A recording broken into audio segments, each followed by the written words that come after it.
Horse Talk Show. You never heard of a talking horse? With your host, Louisa Barton. I want to be a famous rider. I should like to race. Presented by Peterson and Smith Equine Hospital. Truth is, I help horses with people problems. Now here's the Brit on the bit, Louisa Barton. Yeah, baby. Yeah. Thank you. I need you. I was like, why is it sticking out? Well, you're live now. Hello. No. Oh, sorry. Larson. The Larson family has been farming hay in Idaho for generations, with a mission to always provide high-quality hay products at a fair and reasonable price. Larson Hay loves to meet new customers while always honoring the ones they already have. Find Larson Hay on the web at larsonhay.com, like them on Facebook, and definitely visit one of their locations. Larson Hay, Idaho's finest alfalfa, and our television broadcast sponsor.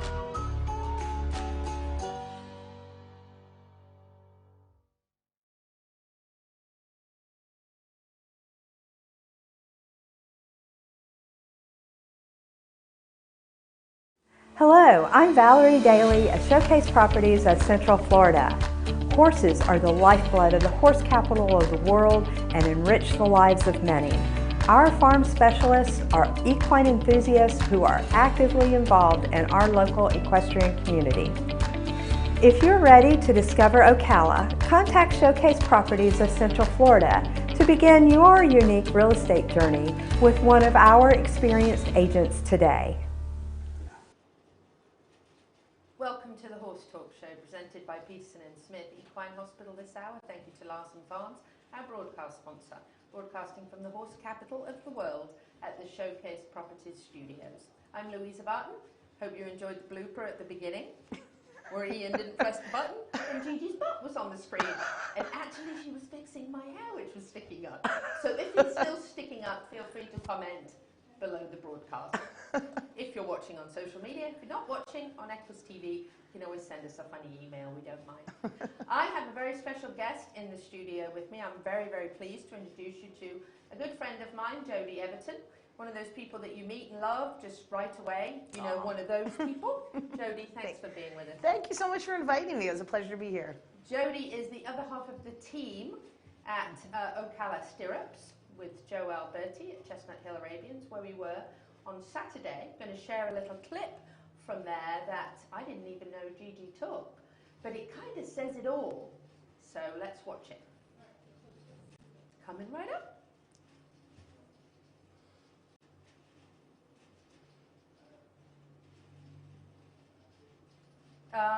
Gigi's saying keep talking, so they're looking for that clip for you, but it's brilliant. Perfect. It's two ladies actually who were chatting, and Gigi kind of caught them just outside the ring and actually recorded a little, and it was almost like, wow, they couldn't have said it better. Perfect. So we thought that Yeah, we're watching the second lesson happen right now, and we are just so excited that we both would like to take future lessons down here. This is such an awesome opportunity here in the horse capital of the world. I'm so glad somebody has taken this on like Joe has. Yep, so we're excited to be here too. We're so appreciative. Yeah. So thank and you this for event's asking. been great. Lots Yes, of fun. this is awesome. Really great to Couldn't ask open for the a farm more. up and let us see Yeah. it. It's gorgeous. Beautiful day. Beautiful day. God bless. How about that? That was like they just practiced it. It was so spot on. Jody, we're going to start off with some news brought to you by Piranha. Wonderful. But first of all, I got to give you a prezi from Piranha. Thank you so much, Piranha. We will definitely use this. Yeah, Oh my you goodness. go. I'm going to peek really quick. Yes, actually, feel free to share what. Oh, let's see. We got all kinds of good stuff. What do you have? 0 bite. We like that. Absolutely. We like to be in a no-fly zone. Yes, this is the time of year. Oh, this is an equine spray and wipe. The blue bottle. Yes. Let's see what else we got in here. Ottaway. Another water-based. Odor away. Odor away. Oh, can we put that on yes, let's get that up there. that kind of That'll be up to you. That went right over my head there. Alrighty, let's see what else we got. No flies on Wipe and those spray. hits. Oh my goodness. Let's see what else we got. Legacy. fly, all kinds of fly spray lots of products. goodies, yeah, you can try them all. Oh yeah, what do we got here? Let's see. Oh, and a shampoo. They have shampoo too. Yes. I didn't know they had Yes. shampoo. Well, thank you, Piranha. Yes. Take Lovely that for sure. Prezzies, yes. Yes, Great thank you prezzies so for much. guests. But you're not a guest, that's right. You're a co-host. Well, I'd like it to be your co-host, Louisa. You wouldn't mind a bit. So we've got a segment coming up in a little while with Steve Haskin, our Hall of Fame turf writer, and we're going to talk about whips. So that's why we have the whip here. It's not to beat me when I say something that I shouldn't. Although there are times that maybe it's necessary. And we're also going to have Dr. Cayot talk a little bit about the differences in colic and how you can recognize which colic is which, because sometimes that can be difficult, especially with different horses' personalities and reactions. Some are more stoic and some aren't. Then we're going to chat for a couple more segments with Jody about her background and what she's doing with the Ocala Stirrups program. But starting off with some news, and speaking of whips, the U.S. Equestrian Federation issued a show jumper, Kevin Lemke, a 4-month suspension and a $4,000 fine for unsportsmanlike conduct using excessive force with a horse. We hate to hear that. Yes. Hear that will get investigated and straightened out. Here's a strange one for you. Maybe we should ask Dr. Cayot about this. A shortage in pentobarbital, which is used in most euthanasia drugs for horses and small animals, has vets conserving supplies and considering alternate methods. Apparently there's been a bit of a shortage since January, and it's widespread, and the AAEP is aware of the shortage and knows that vets are looking to alternatives for that, and you know that goes back to the old-fashioned way of doing things, with a gunshot, but certainly a situation that needs to be considered and people to be aware of that situation, so they're not surprised. Obviously, if you have to go through putting a horse or any animal down, you're heartbroken anyway. So this is something that is a hard process when that time comes. Yes, for sure. It certainly is, and so just something to be aware of. It's created a big challenge for veterinarians. It's an industry-wide shortage of the drug, apparently, and for some reason, I don't know why that would be hard to come by, but it is at the moment. Unfortunately, Ingrid Klimke is out of the Tokyo Olympics. She actually had a very nasty fall on the cross country. Fortunately, she's okay, but she was hospitalized and with some sternum and rib injuries. So we're going to put our prayers out there for her for a recovery, but she will be obviously unable to compete in the Tokyo Olympics. And they've been waiting so long with the pandemic, and now they finally get an opportunity to go. That's a shame. We'll be thinking of her for sure. I know, isn't it? Yeah. It is a shame because you're right. The delays and the missing the whole year, and then ending up coming to 2021 and getting excited about being ready to go, and then that's hard. I certainly wish it was something that we were covering. Yeah. I wouldn't mind going to Tokyo. I would love to go to Tokyo with you. Go as my girl. I'd be happy to go to Tokyo if anyone would like to send Louisa and I. Yes. We would do an excellent job. We would. Yes, we would have fun. We would get the backstories, because that's what you want to know about the Olympic champions, the backstory. I know. Do you know, you're right, you're so right. When we go to any of the big races or big events, like the Derby, Preakness, Belmont, Breeders' Cup, Rolex, Land Rover, yes, whatever. The whole thing. All of those, we always go behind the scenes. And that's what people want to hear. Yeah, we like the story about the groom that loved this horse and did this extra for him, and then he won this. Absolutely. And, no offense to NBC or any of the big channels, but they're on the front lines on the racetrack. They're talking to the people, owners and the jockeys, and that's great. Somebody needs to do that. But I think when you can get behind the scenes a little bit and kind of dig into the, just like we did with Gail Rice, who's now become a great friend to me. She actually lives half a mile up the road from me, which is crazy. And we didn't know each other, but she has such a wonderful backstory. Yes. She's out there pushing the wheelbarrow and working the farm, and and so I think when people see that simple side of it, it certainly puts to me, it's the Cinderella story. I completely agree. And when I even left after meeting her the first time, it's so inspiring that a regular person like me could potentially breed such greatness like that. know. And I just think that, that's exciting. Yes. For the sport of kings, you know, I mean, just very exciting to meet her and to hear her family $1,000. story. Yeah, just unbelievable. It is. It's an incredible experience, and it always makes me happy to share that, and so that our listeners can see another side to things they think are all about big bucks. I agree. Plus, I would just think it would have to be very encouraging to anyone. There's a chance.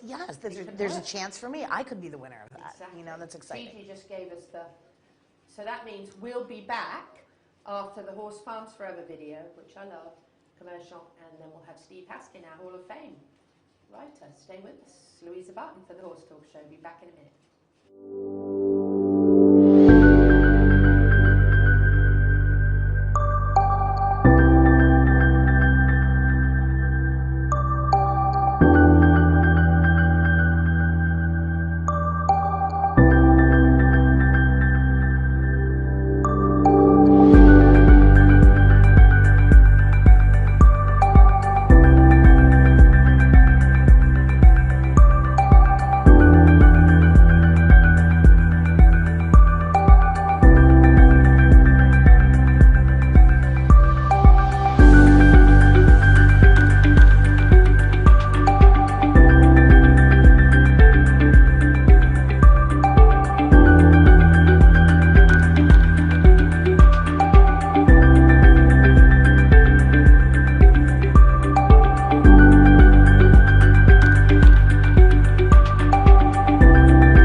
This show is brought to you in part by DAC Vitamins and Minerals of Florida. All horses need a solid immune system, excellent joint support, a healthy gut, and DAC has all the vitamins and minerals they need with the NASC stamp of approval. So like them on Facebook now or go to feeddac.com. DAC, it makes a world of difference. Are you ready to get loco? At Loco Graphics, every dollar matters to provide your ideas brought to life. Loco Graphics strives to get your message across and impact your customers, offering logo design, vehicle wraps, business cards, banners and more. Make your business shine and showcase who you are with nothing but the highest quality materials. The difference is in the details. Impact your potential customers with Loco Graphics. Like them on Facebook now and find them on the web at locographics.com. Hi, this is Hall of Fame jockey Mike Smith. You're listening to the Horse Talk Show.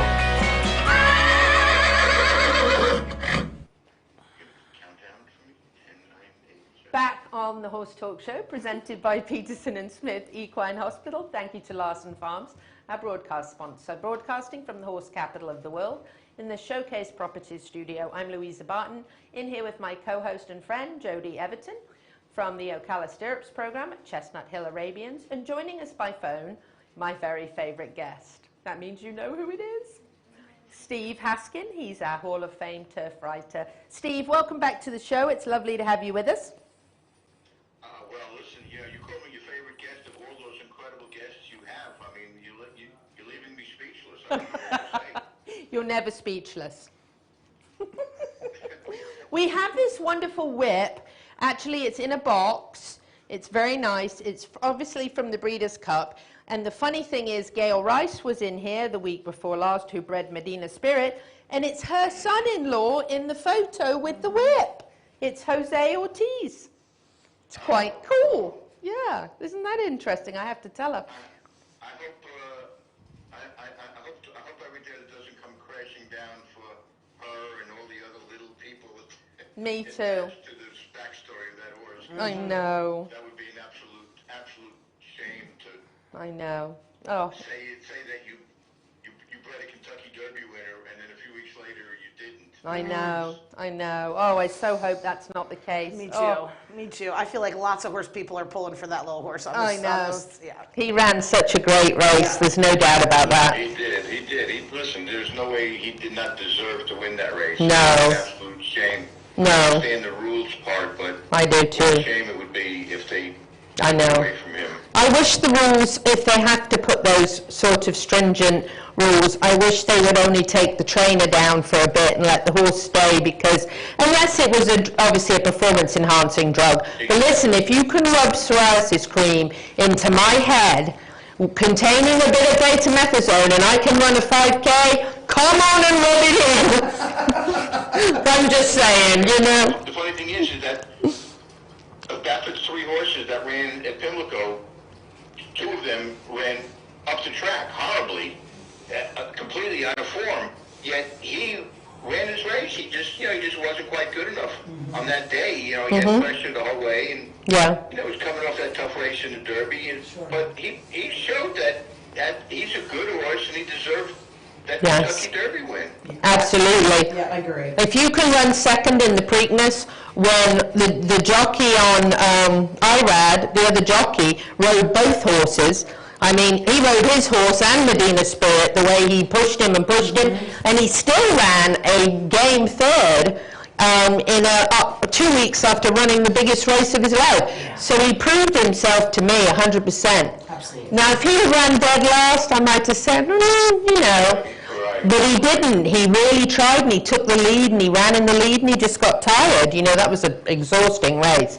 But if you're going to give a horse something to make him run faster or to enhance his performance, you're not going to give him a 21 picograms of betamethasone. Correct. No. Correct. Not at all. And you know, in harness racing, 100 picograms is what is actually permitted. And in my opinion, I mean, the thing is, with 100 picograms, you're sure it's not a accidental contamination. You know, it that much shows up, then probably something was done. Correct. But 21 picograms is at that level where it's still possible that a horse could nuzzle on an owner's head and get some cream, you know? Yes. I mean, you need it to be at a level where it's, you know, where it's definitely a deliberate act, you know, and that's something I... Well, the USTA, I mean, you know, they hired this panel of noted veterinarians to do an extensive study on betamethasone, and not only did they come up, you know, with the level of, the proper level of being 100, but they tried to talk Thoroughbred Racing into it, and Thoroughbred Racing went from 10 to 0. They went the other way. Yeah. Which is it is a shame, because, you know, it's kind of like any athlete, in my opinion, whether you're, you know, 4-legged or 2-legged, there are certain things within a reasonable level that can make you more comfortable doing what you do really well, but not make you be able to perform at a different level. And to restrict horses from being able to have things that are going to make them more comfortable it's really a shame to be even in that position, you know, where you can't, where you have to be so worried that, oh, well, he's racing again in 3 weeks, so I can't, you know, all of us like an ibuprofen sometimes, you know what I mean? Absolutely. It just seems to me that it's a shame that that it's, you know, being so, I'm all about horse protection. I'm all about keeping the horses safe and healthy as possible, but I think these levels have to be set somewhere where accidents.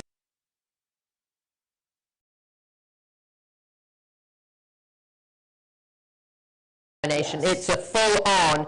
That way we know we're being fair, you know, because this is a great horse. He's a great horse. He's proved himself, in my opinion, and I just think it's, if he came down, I'd cry for like 3 days. I agree, and I feel like, you know, the men and women that are racing at that level, they know the rules. They know their horses. They know horsemanship. Their only intention is the health and safety of those animals. Right. And I've never seen horses loved on as much as these, scratched and fantastic hay and 2-foot beds of straw and, I mean, just looked after, toys and that's the part of it that the public doesn't see. I feel like if the thoroughbred industry was getting more coverage like that, and the public could understand a little bit better what they do. I'm single-handedly running around in the backside of the track, trying to prove it. You know, but they tune in, you know, 3 times a year, and then have a lot of opinions on how it should or shouldn't go. Well, I know. That's what bothers me. Then you get the armchair warriors that have never owned a horse in their life, that blast it all over social media and don't have any idea what goes into that kind of work, up at 3 a.m. in the barn at 4. It's absolutely unbelievable. And a life committed to their stewardship. I know. You know, not just through their race career, the way they continue on with these horses and make sure they are set for life. And again, the public just doesn't understand. And it seems the less they understand, the more opinions they want to share about it. They should just read Steve. That's right. Steve, secretariat.com. I don't understand why a veterinarian would prescribe this right after the San Diego Derby and not tell Bob Baffert that, listen, this is a steroid, it's got to be out of his system. Yet he was giving it to him the day before the Derby. So where's this vet? I mean, you can see on the box in big letters, there's only 2 things in there. And the second one on there is betamethasone, and anybody can read. So, I mean, I don't understand any of that. I don't understand what that vet was doing. Why would you prescribe it? And prescribe it for that long a period of time. Because when you saw the horse before the Preakness, he still had that rash disease on him. I know, and that was my question. I don't get any of it. No, I don't either, and that was a heck of a rash, because I saw that photo that Barbara Livingston took of him, it kind of in gallop. He was in a gallop. You could tell his leg was kind of stretched out. You could see all the way, like, lower part of his rump and down almost. Not as far as his hock, but yeah. And if he'd have had that for that long. How long are you using this? How long are you using this stuff? It's not working.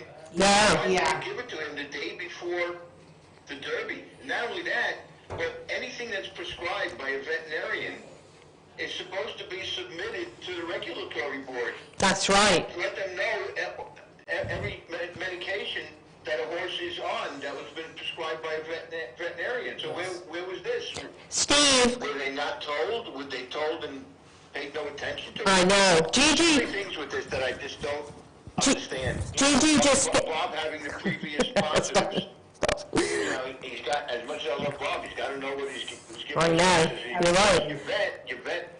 I mean, I don't know about this veterinarian, to tell you the truth. Steve, hold that thought. Can we have you for one more segment? We've got to go to break. I'm holding it. Holding it. We'll be back in just a few minutes on the Horse Talk Show. Stay with us. Thank you to our presenting sponsor, Peterson and Smith Equine Hospital and Complete Care, and Larson Hay, our broadcast and television sponsor, plus supporting sponsors, DAC Vitamins and Minerals, Seminole Feed Stores, Piranha, TT Distributors, and the Hilton Garden Inn, downtown Louisville.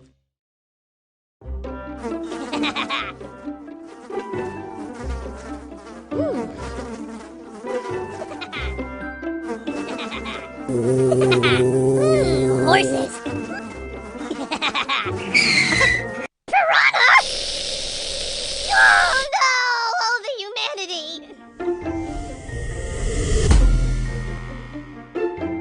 Oh, piranha. This show is brought to you in part by Seminole Feed Stores, family owned since 1934. Manufacturing fixed formula horse feeds with mindful monitoring and quality ingredients right here in Ocala in an all-natural, non-medicated feed mill. Seminole Feed, simply the world's best and safest feed. Like them on Facebook now or find them at SeminoleFeed.com. This show is brought. Hi, this is Hall of Fame jockey Mike Smith. You're listening to the Horse Talk Show. Welcome back to the Horse Talk Show, presented by Peterson and Smith Equine Hospital. Thank you to Larson Farms, our broadcast sponsor, Idaho's finest alfalfa. In the Showcase Properties Studios in the horse capital of the world, I'm Louise Everton. Got my co-host Jody Everton here with me. And on the phone we have Steve Haskin, our Hall of Fame turf writer. We were actually going to talk about whips, but we got on that other topic that's actually very important too, and I was pleased.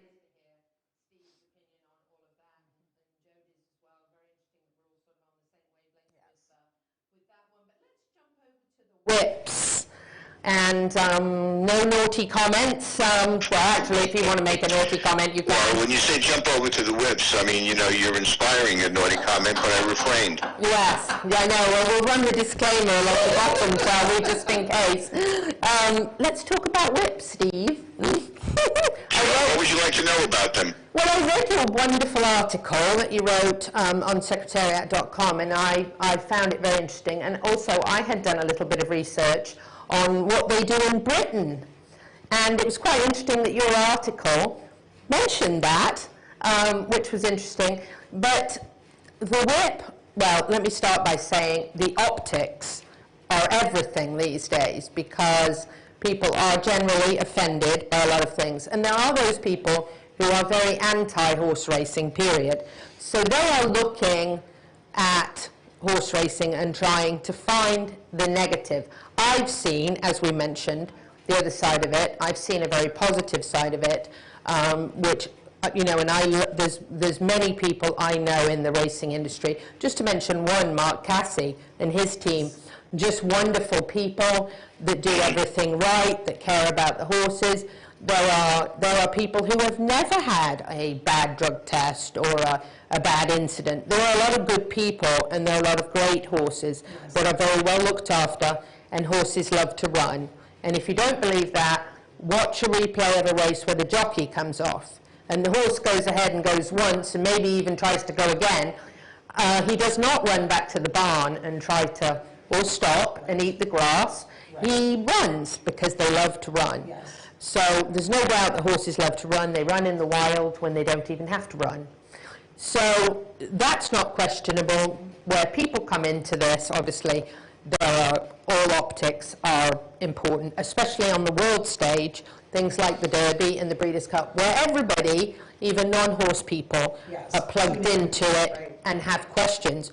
And no offense to non-horse people here, but unfortunately, a lot of times they don't have the knowledge that you have when you've been behind the scenes. So, Steve, tell us your opinion on the whips. Well, first of all, I mean, as far as Monmouth Park goes, we need more time to see how this is going to work.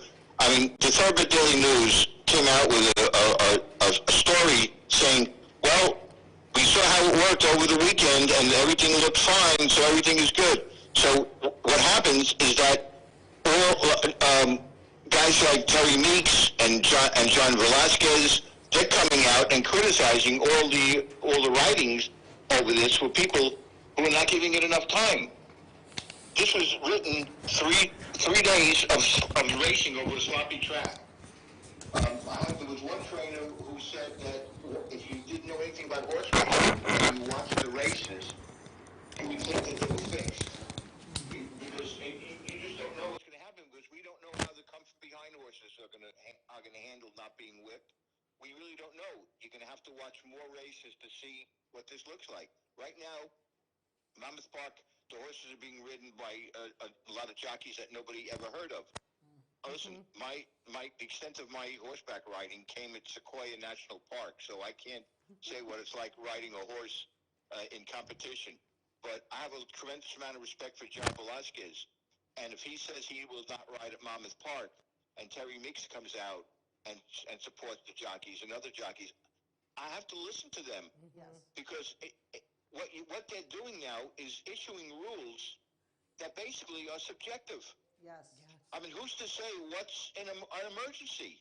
If you're on a horse, you're coming down a stretch, and your horse starts bearing out, which horses will do a lot, and they start bearing out, into a horse on his right, and what do? I mean, do you let him bear out? Normally, what you're going to do is switch your stick, hit him, and you're going to hit him right-handed and get him to come back in again. Right. Well, if you can't whip the horse, does that constitute an emergency? I mean, if a jockey whips the horse, is he going to be fined or suspended for hitting that horse? What if the horse all of a sudden starts ducking towards the rail? I don't mean like to the extent of putting the jockey over the rail, but let's say he's heading towards the rail. Well, what is the jockey going to do? Sure, you can use the reins and you can try and pull him back in, but you're dealing with different horses here. Yes. Some horses have the right disposition and you can handle them. Other horses are rogues and you don't know what they're going to do. Yeah. So how can you institute rules when everything is subjective, when we don't know what constitutes an emergency? And you're So right. I have to listen to somebody like John Velasquez. If he says he's not going to ride there, there has to be a reason. I'm against whipping. I don't like to see horses whipped when they don't have to be. No. I watched Irad. You mentioned Irad Ortiz before. I watched him on Non Agenda in the Florida Derby. He hit that horse 8 times left-handed, coming into in the stretch, and each time he hit him, the horse bore out even more. And everybody's saying, "Oh, I don't like the fact that horse drifted out to the middle of the track." He didn't drift out. He was shying away from the whip, and he kept hitting him. He hit him 8 times, even though he was shying away from the whip. I'm saying at some point you got to stop. So I didn't like seeing that. Right. I don't like seeing a horse hit 20 times coming down a stretch. No, and so that's on one side, but you have to draw the line somewhere. People think they're talking about horses being beaten. People don't realize that these whips right now are like little fly swatters. I know. I mean, the way they make the whips now, and they have them in Europe, in England that way. Padded, yeah. They're padded. The horses don't even feel them. No. They sound a lot worse than they are because they make that cracking noise just for sound effects. But I like the UK rule: 7 whips, and not continuous. 7 whips. If you go one over, if you hit a horse 8 times, you're done. You're suspended. Yeah. And that's fine. But you can't say none. Saying only an emergency when you don't know what an emergency is. I agree. And what's going to happen is you're going to have jockeys that are second-guessing their instinct and their horsemanship, and the result is going to be more accidents, not less. And that is scary. Yes. And I agree. Right. There has to be some form of a limit because I don't like to see it either. However, when it needs it, it needs it. And if it doesn't get it, then it's going to be worse the next time. Exactly. And that is a problem. 100% agree with you. It's a 1,200-pound animal, and you're putting it in a place that maybe it's new to it. You've got the spook possibility with crowds. You've also got like what happened in the Kentucky Derby a couple of years ago, where you have a horse veering into another horse. Correct. And you have to correct it because if not, legs are going to go around legs. Correct. And jockeys are going to go over the top. So Johnny V, total respect for Johnny V. We have 1 minute, by the way. Why does the time when I have Steve Haskin on the show go so fast? That's because he has so many wonderful things to say. Steve, will you go and eat your dinner, please? Now there's a minute to go and you're chasing me away early. I am. I know. But we'll have you back every week if you want. Yes, you have me back for the next controversy. Yes, I shall. Steve, thanks you. Thanks for joining us. Yes, enjoy your dinner. You know you're my favorite guest. Well, I appreciate that. And enjoy the Belmont Stakes. Remember, there is a Belmont Stakes. I know, right. Go Ron Bauer. Thank you, Steve. Take care. Take care. Steve Haskin, our Hall of Fame turf writer, my favorite guest. He knows it all. We'll be back on the second half of the show after the Palm Chevrolet opener. Stay with us. The Larson family has been farming hay in Idaho for generations with a mission to always provide high-quality hay products at a fair and reasonable price. Larson Hay loves to meet new customers while always honoring the ones they already have. Find Larson Hay on the web at larsonhay.com, like them on Facebook, and definitely visit one of their locations. Larson Hay, Idaho's finest alfalfa, and our television broadcast sponsor.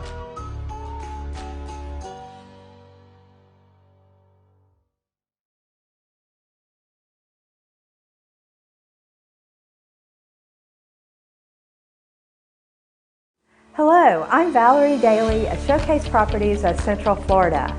Horses are the lifeblood of the horse capital of the world and enrich the lives of many. Our farm specialists are equine enthusiasts who are actively involved in our local equestrian community. If you're ready to discover Ocala, contact Showcase Properties of Central Florida to begin your unique real estate journey with one of our experienced agents today. Equestrians, it's time to take care of yourself as well as you do your horse. So get down to Pulse Center of Ocala. The PEMF wave is safe, and it's a therapy that charges your cells and allows them to function at their fullest capacity so you heal much faster. Check them out at pulsecenterfl.com now and tell them you heard about it on the Horse Talk Show for a free demo. Welcome back to the Horse Talk Show. You never heard of a talking horse? Well, listen to this. With your host, Louisa Barton. What does it feel like to be in love with a horse? Presented by Palm Chevrolet, your hometown Chevy experience. Back in the saddle again. Now, here's your pretty Louisa Barton. You're fab. You're switched on. You're a bit of all right. Yes. Yeah, baby. Yeah. Back on the second half of the Horse Talk Show, presented by Palm Chevrolet. Thank you to Larson Farms, our broadcast sponsor, Idaho's finest alfalfa. We're in the horse capital of the world, right where we belong, at the Showcase Properties Studio. I'm Louisa Barton. In the studio with me, co-host Jody Everton from Ocala Stirrups at Chestnuthill Arabians. That's right. I love saying that. And on the phone we have Dr. Adam Cayot from Peterson and Smith Equine Hospital and Complete Care. Dr. Cayot, thanks for being back with us. My pleasure. Going to talk a little bit about the different types of colic and how you can tell the difference in what might be going on. And that's a good question because very recently my Mustang had a bad colic that started out, I think, that he was stressed out because my miniature horse passed away and that was his best bud. Then I think he went to not drinking because his water trough was filthy. And that was my fault. I was broken neck and, you know, and should have been checking to make sure it was being cleaned regularly. And then I moved him to the round pen so I could watch his bowel movements. It became a poop watching situation. And then he started eating sand in the round pen. So mine actually was a culmination of a number of things that all ended up actually with the sand being the final culprit. But it was very hard for me to tell what was going on. So perhaps you can share with us some things that might help a little bit with that. Well, colic is obviously just a generic word for anything causing abdominal pain in horses and people, whoever else. As far as discerning what the colic is or what's causing the colic, there's many different causes of colic in horses. And obviously discerning what it is can be difficult. That is part of, you know, what we do as veterinarians in a good assessment and a good colic exam. The things that you assess in an exam, obviously, are their level of pain, horses' level of pain, and their level of pain is best indicated by a high heart rate. Now, some horses will be, you know, thrashing, rolling around, doing all those things that it makes it obvious. However, you will have, you know, certain breeds are very stoic. Your giraffe breeds tend to be stoic, so they don't react the same way. But every horse that is really painful, their heart rate will be significantly elevated. Not just a little bit, significant. And the normal heart rate in a horse is around 30 beats a minute. and we're talking, 120 beats a minute, somewhere upward, around 100. That's what I kind of consider significantly elevated. Those things that cause that sort of pain are generally your bad things. Torsions, intussusception, where the intestine folds in on itself. Your particular horse had that sand impaction, and those tend to be just kind of a, moderate types of colic, meaning they aren't overly, severely painful, but they're not getting better either, that sort of thing. So all these things can be very hard to discern externally. Some things like impactions are, sometimes you can get lucky and feel them on a rectal exam. Sometimes with a dorsal displacement or something like that, a nephrosplenic entrapment you can get on an ultrasound. You can see on an ultrasound. But a lot of your colics, you're not going to necessarily know exactly what the cause is until either you open them up or, it could take a few days. They can have just an upset stomach where they have an enteritis, and you reflux them, and they're done. But it can be difficult to discern what type of colic it is unless you kind of get lucky. Like I had one this weekend where I could feel the impaction, so I knew that's what was causing it. Yeah. But sometimes you'll have, just a regular gas colic. I was going to say gas. It can be actually, very painful initially. You give them some meds to make them relax and some pain meds, and they, you don't look back, and you would think that they need surgery, initially looking at them. Yes. So, and you do a rectal exam, and all you feel is, puffed up bowel. Yes. Doesn't necessarily mean anything's twisted. They just need to, pass gas. Yes, and sometimes they look a little distended, don't they, with the gas colic? You can, in some horses, I think you can sometimes almost see, when they look a little abnormal on the bloated.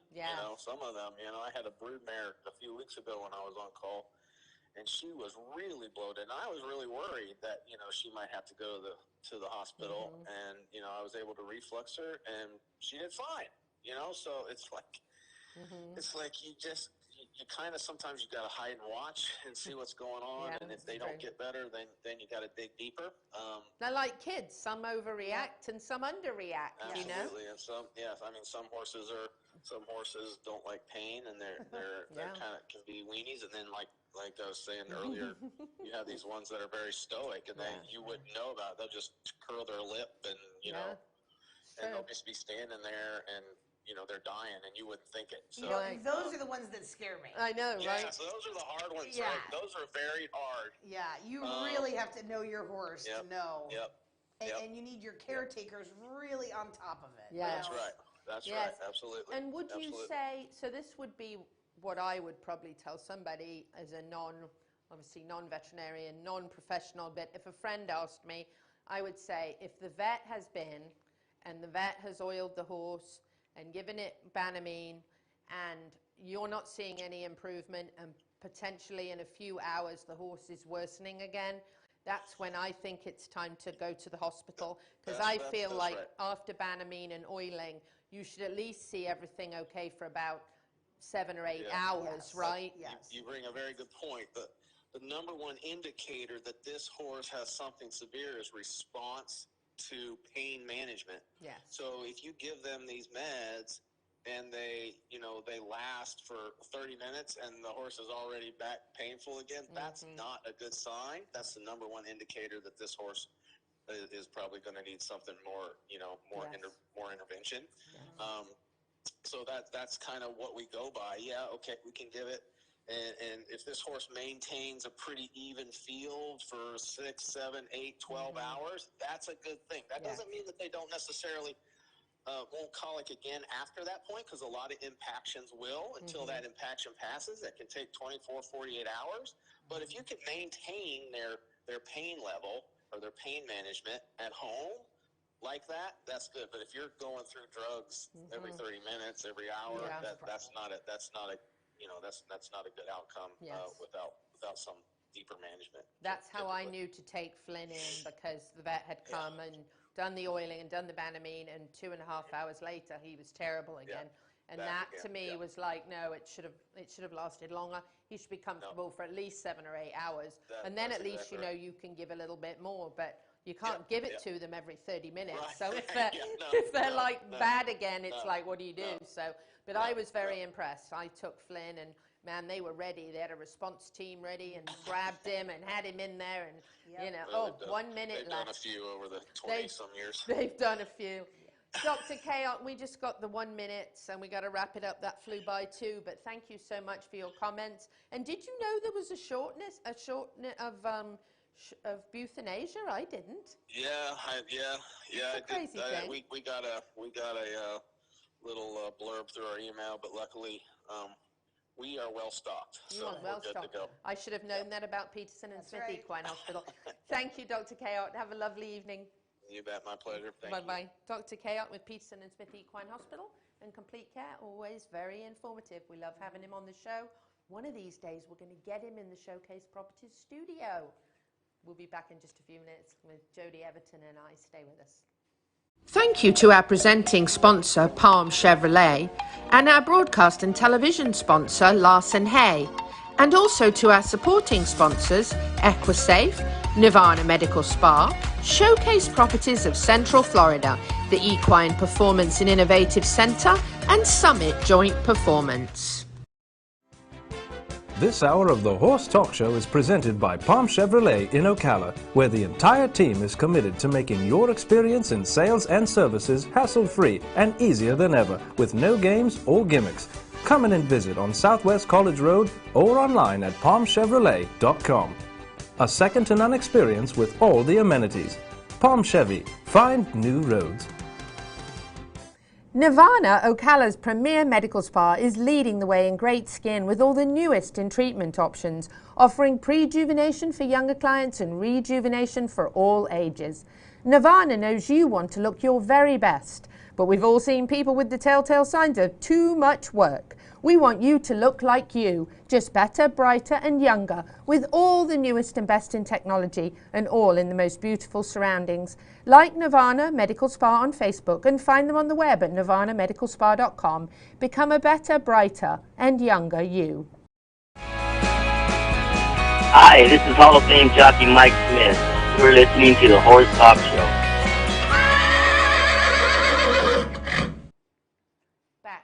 Horse Talk Show presented by Palm Chevrolet, your hometown Chevy experience. Thank you to Larson Farms, our broadcast sponsor, Idaho's finest alfalfa.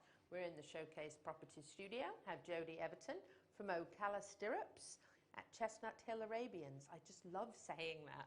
I just want to keep saying it. It sounds so English. You keep saying it wherever you want, Louisa. Chestnuthill. We would love that. That just sounds like a lovely place in England. Yes. And you know what? It might be, but it's a lovely place in Ocala as well. I'm going to Google it and see. You should. It'd be interesting to see if there's a Chestnuthill in England. I have a feeling there might be. So we had a wonderful experience, invited to attend your open house on Saturday. And, you know, I love the fact that, although I've only just met you guys recently, that I find how important this community is, and the expense and time that you take to invite people to an open house like that with no charge is along the lines of what I do for my day job, because it is pulling the general public and non-horse people into large numbers came Saturday. I don't know how many. We had a very good turnout. I don't have a final head count, but we had a very good turnout. We were very excited, especially for our first kind of our launch event for Ocala Stirrups. I think we were very pleased with how it went. I thought the response from the crowd was great. I thought the horses were a lot of fun to watch. And yeah, we tried to make it informative. We had a few vendors, again, just kind of sharing some awareness of some of the horse products that are available in the area and some of the services that are available. And yeah, we're off to a pretty good start. I thought so too. Yeah. In fact, Dr. Phillips come to see me at CEP, my day job, and then he was there, the chiropractor. Yes, yes. And then he's just started jewelry. riding. Yeah, he's just started riding, and he's doing a great job. Yeah, he's a lot of fun to teach. That's wonderful. Lovely jewellery. Yes. And T-shirts and Yes, little there's souvenirs. there was like a boutique that said that first they said they would give a gift certificate, and then asked if they could come set up a table. So of course we said yes. And then a friend of hers who does the different setting up at different vending opportunities was actually a former client of Joe's and has Arabian horses. And Joe didn't realize that this is what she did. So it was, it worked out very well that we met her from the boutique. And I think people were very excited for something different. They were looking forward to just a family-friendly event. Really wasn't about selling anything other than exposing the breed, exposing the Arabian horse. You know, when you're in Arabian horses, which is a very, very close-knit community, you will find people that are very passionate about sharing them because, like we were talking about on the earlier segment, there is a misconception in the public about what they are and what they do. And, you know, it's important we change that. But Gigi's going to come in right quick. I agree. Okay. I was blown away by the large crowd. It was a large crowd of people, and I didn't see a lot of faces I recognized, which let me know that there were a lot of non-horse world people. And that was kind of the audience we were targeting. You know, we put about 1,000 colored flyers in the local school district and the libraries. I mean, Joe and I did a lot of legwork to kind of get the word out. And now we're excited. We've kind of started an email list now that we can kind of do even a little bit more. But we had a teacher from Emmett Bowen Elementary School come and brought her class, which was wonderful, and she was lovely. And she's actually going to be working with us on another project we're working with just to help better serve the students of Marion County. I think that's wonderful. Yeah. And it seemed like people were very animated, and I liked, you know, I've been at a lot of events where people were there but they weren't really listening. They kind of tuned out the whole, like, you know, but people were really engaged. I felt so too. I felt that way as well. And I felt like they were just soaking it. Yeah, you know? and you know, the Arabian is it's just a very personable Majestic, breed. too. Yes, and they have an exuberance about them that the horse public and the non-horse public could see and become, you know, it is majestic, but they don't realize that is just their natural exuberance of life. You know, trained animals can behave that way. You know, they are that way. And then when you put them in their job, you will see them 3 minutes later not that way. I know. So the intimidation factor then comes away. You know? Actually, that's interesting because that makes me think of the Pasafinos. Yes. Very similar. People get intimidated by that, you know, the Yes. way that they are. But then when you ride one, which I had that, of course, that experience recently before I broke my neck riding a Pasafino, and they are not the way they seem. Correct. To even a horse person. Yes. You know, and so, then I take into consideration, I go back to when I first got Sonny, my horse, 29 years ago. I was like 2. No, I'm kidding. But really, when I got him, everybody was terrified of him. The people were selling him because they were terrified of him. Yes. Nobody wanted him. Everyone was afraid to ride him. Even after I got him, people were afraid to ride him. Right. But they didn't understand that's just his, like, That's puffing them. up. And Yes. And I'll tell you something else about an Arabian. They like to be in a program. Yes. You need to be consistent. And I think all horse people would agree that is a critically important part of conditioning and training your athlete. And the Arabian is no different. And, you know, we show at Chestnuthill Arabians, we show the riding horses, we have the halter horses. But even that, like the misconceptions of this, there's misconceptions of what that is, you know, and teaching them and training them is very different than just bringing them out there and jerking them around. And I just think, again, as the public could become better educated, they would be able to understand and appreciate that breed. And that's part of the outreach effort that we are doing at the farm as well as the Arabian Horse Association. You know, May was Meet the Arabian Horse Month. So Joe and the farm actually did 2 events. They did an event the first weekend in May at WEC, and then we took part of the Region 12 Horse Show. We had 17 horses at the show and 14 regional champions. So it's just a great show for the farm. Joe just did a super job. I mean, those horses were on point. They were turned out. They looked great. The amateurs were prepared, and we had a lot of fun. And then to follow it up with our kind of public event for non-horse people. Well, for horse people as well. But our goal was just to let non-horse people know that it's there. I couldn't believe how many people said, I didn't even know this was over here, you know? And right over on the other side on 200, you have everything, you know? Everything is happening over there. But, you know, over at the Ocala Horse Complex, there's a lot of horses happening over there. I know. Yeah. I know, Yeah. and you know, it's interesting the way you go behind like Walgreens and you know, Yes. there's that other entrance, and then Mark Cassie's right there with his training centre. And even Gigi said when we went in there, I had no idea this was right off 200. I know. And it's such an oasis over there, you know, and it's beautiful, and the community of horse people are very kind and considerate of each other, and they want to work together with the same goals that we have, you know, to keep Ocala green and keep it horse focused. Yeah, you know? I think that's really important. Yes. Well, it's funny because just a little bit down the road, I think from you, not far, there's another turn in that kind of goes back behind what looks like a retirement type, you know, place. And you go back in there, and David, who owns the historic stagecoach, and his horses are back in there on a 5 or 6 acre farm. So it, you know, back behind there, remember it used to be farmland. Now we have a lot of modern conveniences on 200, obviously, because it's a, you know, it's a main road. But there's a lot of farms behind there. Yes, there sure is, for sure. And so when you just need to know where to look for them a little bit. Yeah, you could just be round the corner having your nails done. That's pop. You never know. She's picking up ladies now at nail shops. I did. I went to the nail shop. We spoke to a couple ladies that wanted to just come out and just enjoy the horses. Could we come out and groom them? I said, yeah, I think we can do that. We've got lots of horses that would love to get groomed. How amazing is that people who aren't horse people just want to come and see what it's like to be around horses? And the lady that I spoke to today, she said she was around horses as a child, and it had been a long time that she had no desire to ride one, but she would like to be around them, and she and her friends would like to come over. I said, well, you know, we can do that. So, that's so sweet. Yeah, while my nails were drying, I gave her my phone number, and hopefully she'll come out and see us. We have to go to break, but that is a great point. I was riding my horse on the beach 6 months or so ago, St. Augustine, and a little old lady on a walker with her family came up and asked, she said, I haven't touched a horse since I was a little kid, and she was 92, and I got a picture of her fussing on Sunny. How wonderful. And you probably made her day. That's wonderful. Made mine. Yeah. We'll be back after this break on the Horse Talk Show. Stay with us.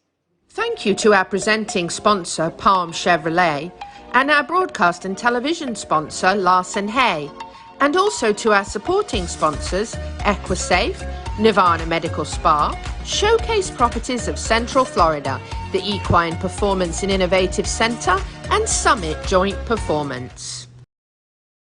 Promoting faster recovery is available at the Equine Performance Center Ocala. Hyperbaric oxygen therapy, an underwater treadmill, a saltwater spa, an aquapacer, MagnaWave, a vibration plate, swimming pool, massage and laser therapies. With post-surgical care, memberships, packages and BOGOs. EPC delivers a rejuvenated horse through proven and innovative rehab. Like Equine Performance Center now on Facebook and find them on the web at epcrehab.com.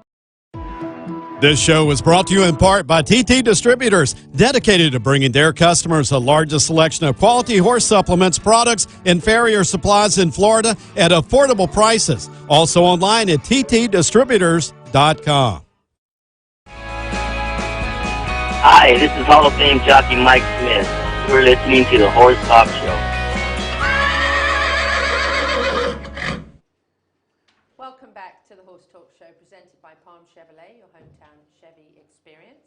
Thank you to Larson Farms, our broadcast sponsor, Idaho's finest alfalfa. We're here in the Showcase Properties studio. If you want to farm in the horse capital of the world, please reach out to us here at Showcase. We'd love to help you find one. That's right. You can come see us anytime you like. Jody Everton in the studio with me from Ocala Stirrups. Yep. Had a lovely experience there the other day with a lot of general public. Seemed like a great mixture of horse people and non-horse people. Yes. We got to watch some demonstrations, which I think were beautiful. Yep. You know, Arabians, heads in the air and tails in the air, Yes. and looking absolutely gorgeous, fancy, really beautiful. But then we also got to see some demos of them sort of keyed down quite a bit, very relaxed, with the 3 kind of stages of riding. Yes. Tell us a little bit about what those stages are and kind of what a beginner does, and then we'll go up from there. So our objective was to be able to show that experienced riders don't just happen. There is a process and a development that goes through, just like in the training of a horse or any other athlete. There is a process that you need to go through. So when you're first learning to ride, we had a young girl named Mackenzie who came out and rode with us, and she has very limited riding experience. She did a great job. She was a little nervous with the crowd, new horse, but I thought she just did a wonderful job. And you could kind of see in her a beginning level, I would say, of horsemanship. She still had very soft hands. She did a nice job with her position. I was speaking with her a little bit. Joe was kind of giving her a little encouragement. And I would say for the beginner rider, the most important thing is that you're teachable. You know, when I meet riders that have been coached or trained in anything else, they are generally easier to train than to teach a horse. And they have to have a certain comfort level with me and the horse as well. Right. So we try to be very careful with the environment we set up for them. The mare that we used for our beginner and intermediate rider is a very experienced show horse. And just is very trustworthy. You know, many, many, many years of training has gone into that animal for her to be able to safely carry a beginner intermediate rider. And how old is that horse? I think she's 15. She's 15. So yes. got good maturity. Yes, absolutely. You know, her show career is coming to a close, but she's a schoolmaster and she's an excellent animal to teach on. Yes. Yeah. And that young lady had not ever ridden her before? Never. I had only met her an hour earlier. She had never even gotten a lesson, hadn't been to the farm before. Really? Yeah, she's a daughter of one of the photographers and a woman that does a lot of our marketing. And it was just a crazy weekend. We had a couple of other students that were lined up kind of to be our beginner rider. But with the holiday weekend and school ending, they just had other commitments. Yep, so we said, well, maybe we could get Mackenzie to come out. Because, again, we want to show people that from the beginner to the intermediate to the advanced rider, there is a place for you here. And there's all different ways to learn to ride and all different things you can do other than just showing. And then the intermediate rider is a wonderful young woman who is in a riding program. I've only gotten to work with her a few times. She's in the Sarasota area, but she is a young woman that has always loved animals, and her family has done a very nice job putting different opportunities in front of her. I believe she's part of her FFA and 4-H and through school. Yes, I heard that. So it's more than just sitting on the horse and going in circles for her. You know, it is a passion for her, and she's a smart young lady because she's taking advantage of opportunities as they come her way. You know, she came to visit at the horse show when we were at WEC, and on the last Sunday they really wanted to go ride, and I was exhausted, and I wasn't really feeling it, to be honest with you. But I'm so glad I did, that I brought her out there, because she got to ride the mare and really enjoyed her. And then I think that made her part in the open house all the better, because she had at least had a ride on that horse. You know, normally a beginner or an intermediate rider, you'd keep them on the same horse. You can do a little trading around, but you're going to keep them within their comfort level. Right. And both of those girls, on the fly, you know, so to speak, had to kind of catch up. And again, I think that speaks to the activity as a whole. You know, it is a lot more than just riding around in circles. You know, That's true.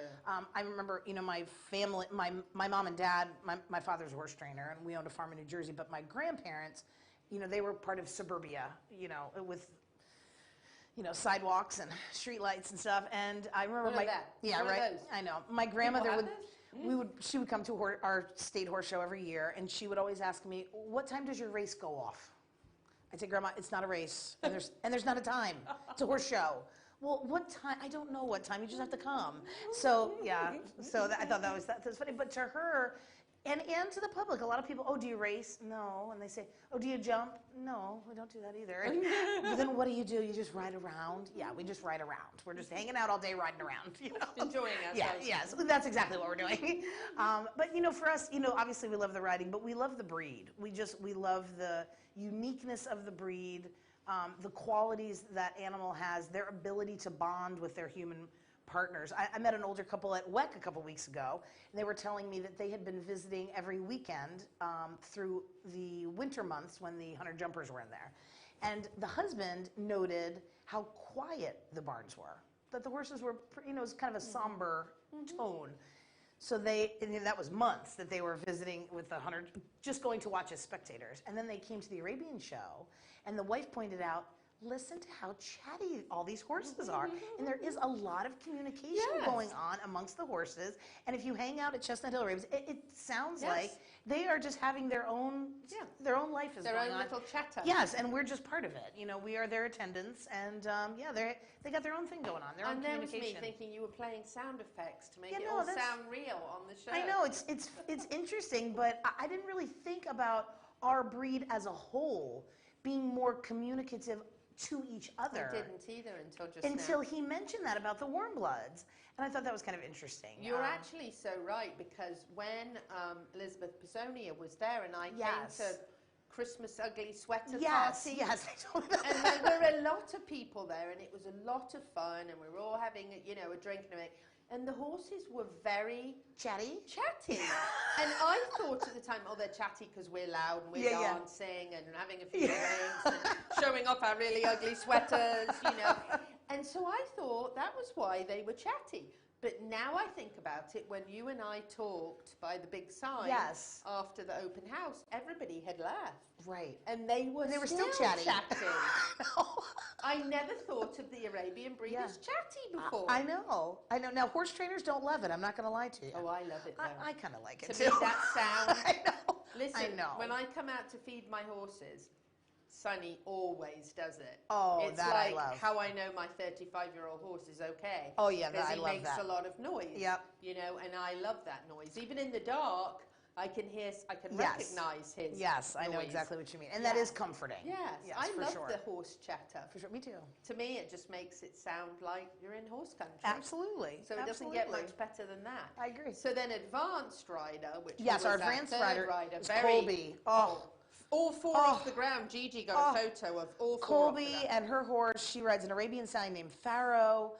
His mother was imported from Poland, already a national champion. Just a phenomenal animal. So Colby rode him.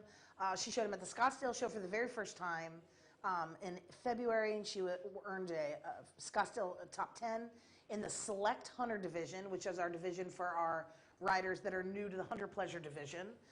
And he was beautiful in that class, and a very competitive, that's the most competitive Arabian horse show that we have, is the Scottsdale All Arabian show. And then came back to the WEC facility for the Region 12 show and showed for the very first time in the adult hunter equitation on the flat. And she was a reserve champion in that. So we're really excited. And actually she and Pharaoh will be competing with 10 other horses at the Midsummer Youth Nationals event in Oklahoma City, Oklahoma, this July. So we're really excited about that. The Arabian breed is one of the few breeds that has a specific youth nationals for their competitors, and we get to see the cream of the crop. I mean, kids that are the superstars from all over the country get to come, and their level of horsemanship and the quality of horses is just outstanding. It's really, it's a lot of fun, and it's just a great, great competitive horse show. Hold that thought. All right. We're coming right back. Gigi said we have to wrap it up, so giddy up. We're out. We'll be back in just a few minutes with the last segment. Stay with us. Hello, I'm Valerie Daly of Showcase Properties of Central Florida. For more than 20 years, we've been helping people buy and sell real estate with confidence, and you'll always find us actively involved in the community by supporting local arts and culture, mentorship and youth programs, and equestrian events, the lifeblood of the horse capital of the world that does much to enrich the lives of many. If you're ready to discover Ocala, contact one of our experienced agents today. Hi, this is Hall of Fame jockey Mike Smith. You're listening to the Horse Talk Show.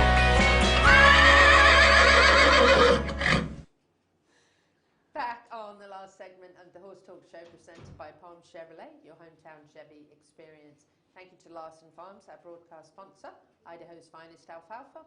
We're here in the Showcase Properties studio in the horse capital of the world. Certainly very fitting. You know, we own that title for real. That's right. It's as we have more horses per capita than anywhere else in the world, I might mention. Talking to Jody Everton a little bit about Arabians. We talked a little about their Arabian open house on Saturday, which was wonderful, educational, entertaining, fun. The carrot feeding fest was brilliant. It was very popular, yes. Very, very, seeing those little kids running back for carrots was so sweet. Yeah. Nothing better than seeing little children. And there was one little child that was clutching a plastic, it looked like a imitation briar or something, you know, under, and she was just running around holding this horse. Sweet. And I bet she couldn't have been much more than about 3 or 4, but she was clutching her horse like this is her life. And I thought, gosh, I bet you're touching a lot of lives with I this. hope so. I sure hope we are. I mean, the breed has touched my life in so many ways. I've been exposed to so many wonderful people and outstanding trainers and coaches who've helped bring myself, my sisters, my family along. And that's what the goal of Ocala Stirrups is, to give back as many ways we can, both to horse people and to bring in more non-horse people. You know, the breed is so versatile. You know, whatever you want to do, an Arabian horse can do it. You know, Joe was impressive. How Your about it? partner in crime. How about it? Joe Albert, in the arena he comes on his Arabian 27 times. Well, that's Magnus. That's Magnus. That's the other one. He's the 27-time national champion. National champion. Yes, which is just phenomenal. Just a wonderful horse. Only 27 times. Just a few times. Yeah, bred actually in Lincoln, Delaware, right near where I'm from, and yeah, that's just a magnificent horse. And he presented his stallion Shadowfax, which is that's one of my all-time favorite horses, and just a phenomenal horse. Again, a lot of natural beauty and exuberance, and just the body on him, you know, and that horse is not in training. Are we still talking about the horse? Sorry. Louisa's being saucy. Yes, they're both very handsome gentlemen. They are. But it's a very versatile breed, so it attracts a variety of people. And I think one of the objectives that Joe and I have is to not only share the breed with non-horse people, but for horse people to understand that this is a wonderful breed that you've been missing out on. You know, whether you like to ride, whether you like to compete, whether you like to do endurance riding, trail riding, whatever it is. And they're wonderful horses for kids. And the horses that we'll have part of the program will be the retired show horses. You know, horses that are no longer competing at the height of their career. Their owners still care very much about them and want them still cared for in a certain way. And one thing you'll know about an Arabian show horse is once they've been a show horse, they love being show horses. They don't just like the work, they like the interaction that you share with them. So many of them are not happy to just simply go retire to the field. Right. They like that interaction, and we in Delaware have many horses that we have used that were former superstar show horses that we've trained on for years. And then when that owner is ready to go on to something a little more competitive for the show ring, you know, we'll end up buying that horse back and bringing it back, keeping it in the program, and then keeping it with us forever, really. Oh, nice. And that is our objective as well with Ocala Stirrups. And you're so right. I noticed when I was going down the stalls and, you know, meet and greet with them, they loved the interaction. Yes, and you'll know there was not one of those horses that stayed in the back of their stall all day. Every horse was up in the front. They were up and there. Even with kids, you know, throwing their arms up and throwing their hands in, and they still don't back away. They still just, they close their eyes and kind of keep their face right in it, you know, and speaking they love of that. Arabians, yes, I've got to make a mention here. Let's do it. My dear friend, Heather Reynolds, and her husband, Jeremy Reynolds, actually are traveling with their Arabians, as they often do. And they are, I believe, the only husband-wife team that won the Tevis.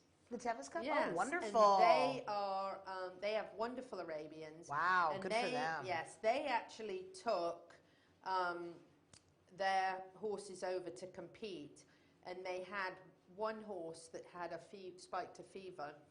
And Heather says, we're on cloud 9 on the bittersweet win today. It wasn't the World Championship because they couldn't, because they spiked the fever, they didn't take a risk. Okay. But they were able then to compete with Treasure and Jeremy, her husband, who won the 2022 WEG test event. Oh, that's wonderful. It was also the Italian Championship, and even though we can't win, because we're not Italian, Jeremy did win it. Oh, that's nice. Treasure also looked absolutely amazing, and she mostly got 10s for her score. Wonderful. But somehow they only did that for the Italians. More tomorrow, we're exhausted. Aww. So that's exciting. So if you check out Heather Reynolds, she's always got good stuff on the Arabians, but they always compete in the Tevis Cup and all the big, they go to all the big races. Yeah. So they went over to Italy and competed, and then obviously Arabians are amazing in endurance. Absolutely, and they are a hardy breed. I mean, it is a tough, strong little breed. They certainly are, and so well suited.